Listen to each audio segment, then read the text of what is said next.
I'm doing a review for the Chelsea versus PSG game. I think we are still playing. We are 70th, 75th minute or whatever into the game. And I've turned it off. I have stopped watching. I have now turned over to here to voice my frustration. I don't need to see anymore. The fans don't need to see anymore because they've all walked out and left. Todd Bowley and Egbali, you're in the stands. You're seeing what you've done. You're seeing what's going on. Are you going to sack Liam rosenior because he is not good enough? The squad you have developed is not good enough. Although you say that we are building a world-class team, clearly we are not. Tonight just showed it's boys v men. It looks like a training game. It's absolutely... And then just to put the knife a little bit deeper in, you go and take João Pedro off, Enzo Fernandez. Who else did you take off? I can't even remember who you took off because my mind is still gone.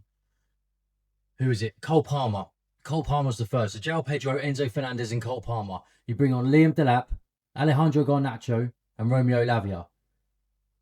We already knew the tie was done, but that's just not going to help at all, bringing them off, because they're the only ones that can, in a blink of an eye, maybe do something. But tonight, they weren't doing anything at all. None of the squad were doing anything. It's an absolute terrible display. I knew tonight that we were going to get beat and that we were going to go out. You always have that one bit of hope. But watching that tonight, I can't continue to watch that. I don't know how anybody is still watching that on the TV. And I don't know how anybody else is watching that in the stadium. So we started, and it looked like for three at the back when we first started. And you've got basically a 3-on-3. 3 attackers versus 3 defenders. Now, you know, with PSG's calibre of players, that they're going to carve us open. And they did just that. Mamadou Sarr, he makes a mistake, and that leads to Kvaratskhelia grabbing the first goal. Barcola receives the ball on the edge of the box, takes a touch, lets it bounce, and smashes a lovely ball into the top corner, 2-0. And then second half, PSG don't have a shot on goal at all. It's all us trying to do something. And then they get down the wing with Kvaratskhelia. It comes across the box, and just like that, they've scored. Stamford Bridge erupts. PSG fans are going crazy. They're waving goodbye to us as we're leaving the ground. It is terrible. It is getting worse and worse day by day. I don't see how Liam rosenior could stay in a job after this. And it's not all his fault. It's the squad that's been assembled as well. Blueco needs to take accountability for the players that got in, and knowing that with whatever manager you bring in, it's not good enough. It's not where the team aren't where they want to reach. The heights that they want to reach, the team won't reflect that, no matter what manager you get in. Now, my only worry for Liam rosenior is going is that who else are we going to get in? This is one thing I hate about the cycle of getting a new manager in. It fills me with no confidence, especially when they start bringing out the names. I mean, if they bring out Gary O'Neill's name, my God, I'm going to go support Gillingham FC, honestly, because Strasbourg right now, he's a part of the model, the umbrella. He's very early on, but I mean, they can't be that silly, can they? They cannot bring in Gary O'Neill after, 2 months at Strasbourg. Yeah, he's doing all right, but no. Yeah, I'd hate to say it, and I don't want to do this to Cesc Fabregas because we know and love him, and he was part of our club. But for a little bit of attachment for us fans, we need someone in like that. We need to feel some love. These players need to feel some love. Them players out there playing tonight that are still playing, they don't look like they want to play for Liam rosenior. They don't even look like they want to play for the club at the moment. Cole Palmer, he'll be gone in the summer. Enzo Fernandez will be gone in the summer. Who else will go? I mean, João Pedro we've just got in, but these are the untouchables. They'll be gone. I'm really interested to see, because I'm doing this early, so I don't know what anyone else is saying, but I'm going to be really interested to see what other people's points of views on this are, if they've watched the game fully, and how they give their take on this. Because this is just terrible. I honestly think this is probably the worst time under Blueco. And I know we had that terrible first season when we finished 12th, but I think we're worse than that. We are so worse than that. And Enzo Maresca, I mean, he's not looking so bad now, is he? He was able to perform in big games. He gave us some great moments, actually.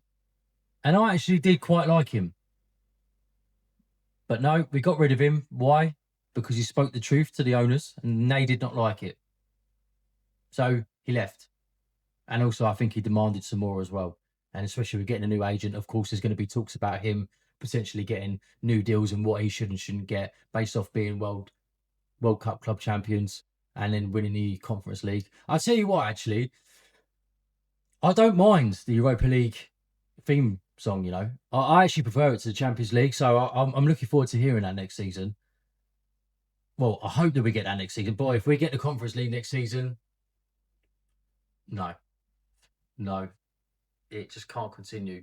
This ownership is killing us, not just as a club, as a fan base. It's killing us. Just every day, it just gets worse and worse and worse. We've had injuries. We've had the sanction that we've had recently. We've had, you know, investigations that have come out and given us transfer bans. We've had jokes about the huddle in the middle of the pitch. We have become a laughing stock for the Premier League and for world football. You hear the commentators tonight. You know, they're talking about us needing experience and Stamford Bridge being flat and the fans not liking what they're seeing. Well, they're not wrong. It's an absolute disgrace. That is just showing men v boys, experience versus non-experienced players. I don't know how long we can go on like this. Honestly, I really don't know how long we can go on like this. And I'd like to think that the protests that we're going to be having, this is going to be the third one. We haven't had a great movement from it. It hasn't really done much before. I think it's going to be bigger, this one. Not so big, but I think it's going to be bigger.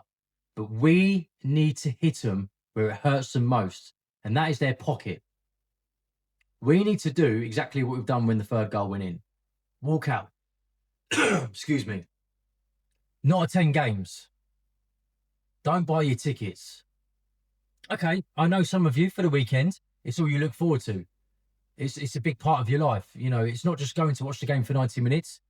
It's going to have breakfast with your mates. It's going to have that midday pint. Talk about the game. Talk about your week at work.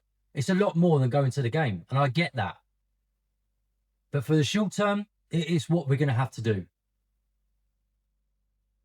So please, guys, once you finish the 90 minutes, I've come off early because I can't continue. But once you've come off the 90 minutes, let me know in the comment section what you thought of that, because at the moment I'm not watching it, and you know more than me from 70 minutes on. So let me know what you guys think. Let me know what you think about Liam Rosenior. Is there going to be any action taken tomorrow, as we've got Blueco at the bridge tonight? They've got a front row seat and they've seen what's happened tonight. Where do you see Chelsea going next? Will we see our untouchable players go in the summer? Where does this leave our rebuild again? Are we going to have to do it again? We're in the mud. We are really in trouble. I don't think I've got anything more to say at all. Now, before the game, I was on Kings of the Bridge with Jem and Matt. And thank you very much for letting me come on, guys. I really enjoyed that. We had a bit of hope. 1% chance, 99% hope. And that went within 5 minutes, even when the first goal went in. And now, on the weekend, we've got Everton. Another big game. Now, luckily for Chelsea, the other teams around us at the moment aren't picking up points and they're not running away with it. So it's leaving us with opportunities, but it's whether or not we can take them. João Pedro in the last 3 games has completely changed. He looks a completely different player in 3 games. That's worrying. Cole Palmer hasn't performed all season. He had 1 good half against Wolves, but other than that, I think he's still hanging off of his Pochettino season and a little bit of last season. and thinking he's done enough and that teams will look at him, and he's right. And I don't think he wants to play for us anymore. It doesn't look like he wants to play for us. It doesn't look like he wants to take the game by the scruff of the neck like he used to. Conference League final, he went against the tactics. He said, I've had enough of going back inside. I am turning, I am going forward, and look what happened. We turned it around and we won. We are in trouble, guys. So let me know what you think in the comment section. Hit like, subscribe, and this is Chris Chat CFC, and I will see you before the Everton game. You all look after yourselves. Take care.